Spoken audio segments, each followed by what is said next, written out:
This is section 9.4 from AP Calculus BC, and today we're going to be looking at a few comparison tests.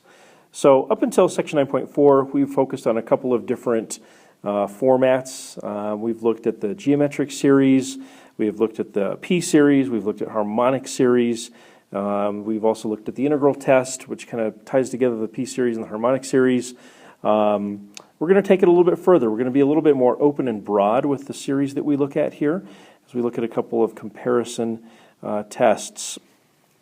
So, our whole basis for this is this relationship that's highlighted in yellow. And what I'm going to do to help illustrate this is I'm going to draw a graph, and the relationship listed there or highlighted there in yellow says that 0 is less than or equal to a series based on a sub n, which is less than or equal to a series based on b sub n. So I'm going to draw a little graph here. I'm going to say that my red graph is a sub n, and then my purple graph is b sub n.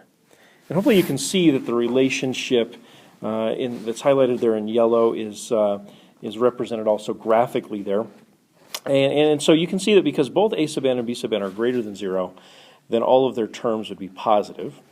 And then, of course, with a sub n being less than or equal to b sub n, on a graph, a sub n will always be below b sub n. So if that is true, then these two statements, statement 1 and statement 2, have to also be true. So if the terms of b sub n end up converging to a finite sum, then the terms of a sub n will also converge to a finite sum. And so the reasoning for that is that if the terms of b sub n, if they approach 0 fast enough, then wouldn't the terms in a sub n have to approach 0 fast enough as well, right? Because a sub n is always less than b sub n.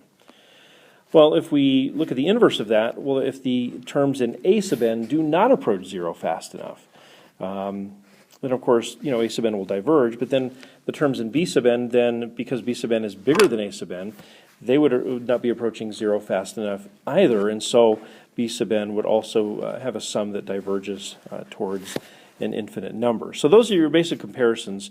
We can't flip them around and reach a conclusion. The order is definitely important. And sometimes it's going to be a challenge. It might be a little bit out of your comfort zone to think of a series to compare to the series that we're working with. But I think you'll find with a little bit of practice that will be maybe a little bit easier than you think. So I think we should jump in here, try a couple of examples here. I think I'm going to end up splitting this 9.4 into a couple of different sections. So here are a couple of examples for us to try. Number 1, take a look at number 1. We're going from 1 to infinity, which is pretty standard, pretty typical. And then our nth term is 1 over 2 plus 3 to the n. When I look at this 3 to the n term, and it makes me think of a particular series. Does it make you think of one as well? When I see that, I think of a geometric series, right? Because we have a base that is a constant and a variable exponent. But it's not a geometric series because of the 2. The 2 changes it. It's not going to exactly fit a geometric pattern. And so this does not fit the geometric series test. It is also not a p-test because of the variable exponent. It's not a harmonic series, and the integral is going to be difficult at best. And so we're really left with this comparison test, the direct comparison test. So, going with that theme of geometric, I'm going to, obviously there are a lot of series that I could compare this to, and perhaps many or all of them that you're thinking of maybe would work. I'm going to try to keep it as simple as possible. I'm going to try to stay in the same family. So here's what I'm going to say. I'm going to say that sigma from 1 to infinity of 1 over 3 to the n converges. So I'm sticking with a geometric series. Realizing that the series we're working with is somewhat geometric looking. So this, 1 over 3 to the n converges. I'm going to put by the GST, the geometric series test, because our common ratio equals 1/3, and that is less than 1. So now I need to state an important relationship, and this is based on that highlighting we had earlier in yellow, the thing I drew with the graphs.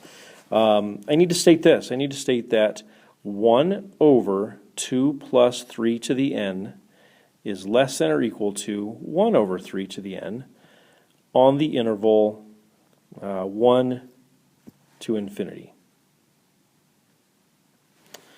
And that's very important. That's establishing that relationship that the series that I'm working with, 1 over 2 plus 3 to the n, on a graph would be lower than 1 over 3 to the n on the interval 1 to infinity. Like I said, it is important to state that interval 1 to infinity because the relationship I've listed may or may not be true for all real numbers, and we don't really care about all real numbers. We just want to know from 1 to infinity. Of course, that matches this, the n equals 1 to infinity in the original. So, because 1 over 3 to the n converges, that means the terms of 1 over 3 to the n approach 0 fast enough to converge. Well, then 1 over 2 plus 3 to the n, that is less than, right? Because for every term we would have, for every corresponding input of 1 or 2 or 3 or 4, wouldn't the denominator of our series be 2 bigger than 1 over 3 to the n, right? So if the denominator is bigger, then that means the overall value of the number is smaller. So based on those two statements, I can say, therefore, our original series here, n equals 1 to infinity of 1 over 2 plus 3 to the n, converges by direct comparison, or you could just say comparison. And we're done. That's a direct comparison test. Okay, let's take a look here at number 2. As I mentioned before, if at any time you want to pause the video, try one of these examples on your own, obviously you are welcome to do that. So taking a look here at number 2, 1 over 2 plus root n is our nth term. We're going from 1 to infinity. We're going to try to use some kind of a comparison test to help us understand if this series converges or diverges. So let's get started working on a comparison.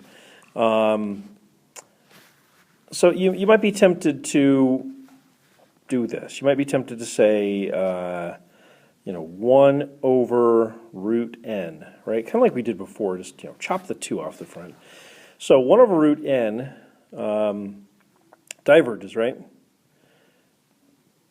And the reason why 1 over root n diverges, I'll put the sigma on here on the front.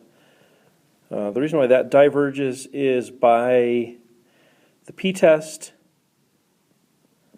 And of course, p is equal to 1/2 on this one.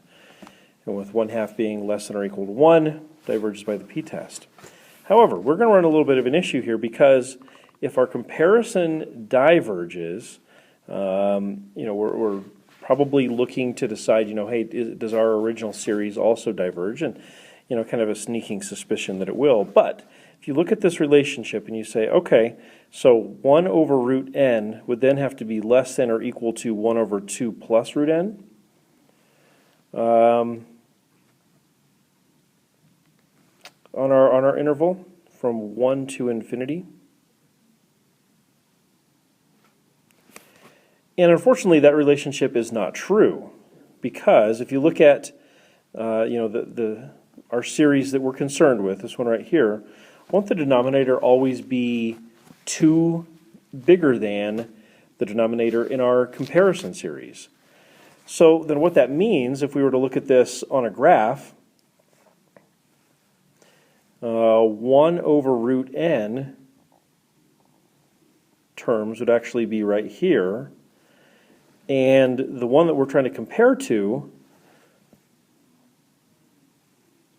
is actually less than. That relationship that I just mentioned, of course, is not true. It's the other way around. So 1 over 2 plus root n is below it. So just because 1 over root n diverges, and that of course is true, it does not mean that some series that has terms that are less than that also diverges.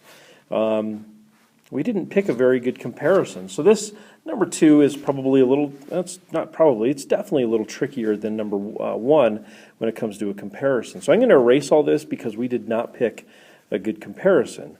This would be one of those situations that takes a little bit of exploring. So, you know, it could take forever. You're welcome to pause the video. You're welcome to try as many possibilities as you want. But I will say that, you know, a very good, very simple comparison is this. I would say that 1, I'll write a sigma from 1 to infinity of 1 over n, of course, diverges, right? And what would your reasoning be for that? I'm going to put because series is harmonic. So we've established that. But then can we get that relationship to be true? And here's where it gets a little bit interesting. So I'm going to say that 1 over 2 plus root n.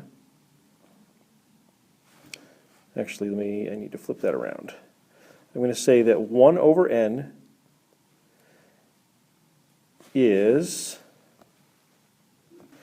less than or equal to 1 over 2 plus root n. I am going to have to adjust my interval just a little bit. We'll talk about why that's okay. So if I started at 1 to infinity, that relationship is not going to be true. If I start at 1 to infinity, you know, I plug in a 1, I'm going to get a 1 over here, and I'm going to get a 1/3 over here, and that's not true. But this relationship does become true when I adjust my my interval just a little bit. Take just a minute and let's decide, let me clean this up just a little bit. Let's decide where this relationship starts to become true. If we move our n value up a little bit, we find that this relationship becomes true. It starts to become true when we go from 4 to infinity. So you can see you plug in a 4, you're going to get 1/4 for the fraction on the left, then 1/4 for the fraction on the right. And then the higher up we go, the denominator on the right fraction will be less than the denominator on the left fraction, making this relationship true. So this brings up kind of an interesting theorem, the idea that if you move that starting value a little bit, you know, like we did here from 1 to 4, that actually does not affect the convergence or divergence of a series. It also doesn't affect that long-term relationship between two series. Certainly would affect, you know, kind of a final sum, but it does not affect the actual convergence or divergence or really the comparison. So, based on what we just did, we can say then therefore our original series from n equals 1 to infinity of 1 over 2 plus root n also diverges by comparison. I think looking at that comparison is probably a bit more than I would expect you guys to do. You know, kind of spur of the moment test. But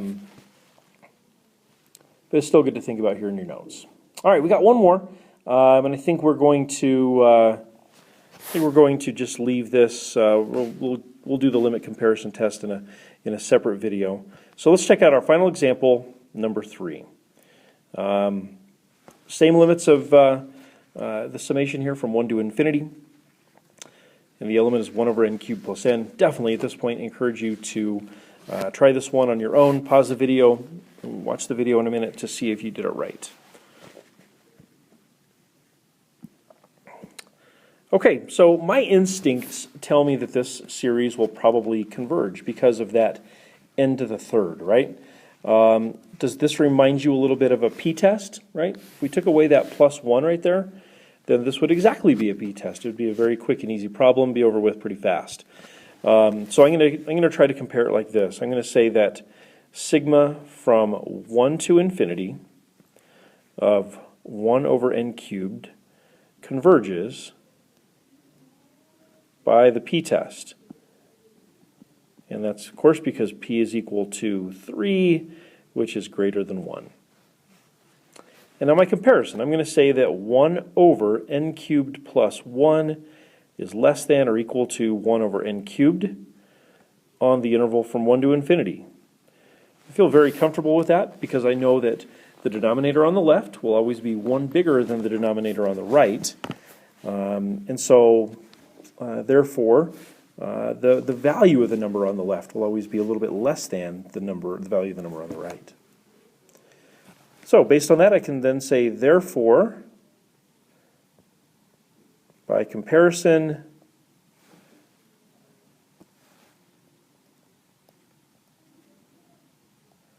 my original series, which was sigma from 1 to infinity of 1 over n cubed plus 1, also converges.